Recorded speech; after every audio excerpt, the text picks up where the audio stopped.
রাত প্রায় 11টা। শহরের শেষ ট্রেন স্টেশনে ঢুকছে। চারপাশে অদ্ভুত নীরবতা। রাহাত দেরি করে ফেলেছিল। শেষ মুহূর্তে সে উঠে পড়ল ট্রেনে। কামরায় খুব কম যাত্রী। সেখানে বসেছিল এক মহিলা। সাদা শাড়ি, নিঃশব্দ উপস্থিতি। রাহাত চুপচাপ বসে পড়ল। ট্রেন ধীরে চলতে শুরু করল। হঠাৎ সে বুঝল মহিলা তাকিয়ে আছে। চোখে এক অদ্ভুত স্থিরতা। রাহাত মুখ ফিরিয়ে নিল। আলো কাঁপতে শুরু করল। এক মুহূর্তে সব নিভে গেল। আলো জ্বলতেই মহিলা নেই। সিটটা একদম খালি।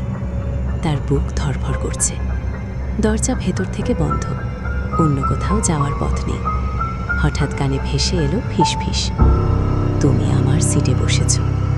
সে ঘুরে দাঁড়াল। পিছনে কেউ নেই, কিন্তু কাছে দেখা গেল ছায়া। তার পাশে আরেকটি অবয়ব। সাদা শাড়ি, লম্বা চুল, মুখ দেখা যায় না স্পষ্ট।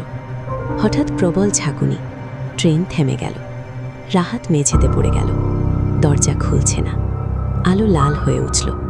এখন কামরায় অনেক মানুষ। সবাই তার দিকে তাকিয়ে আছে। তাদের চোখে কোনো প্রাণ নেই। একসাথে ফিসফিস শব্দ।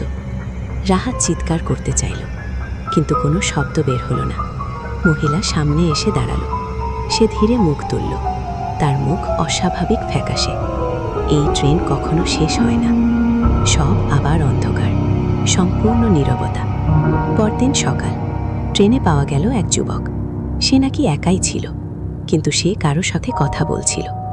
শেষ ট্রেন আজও রাত 11টায় ছাড়ে। তুমি কি উঠবে?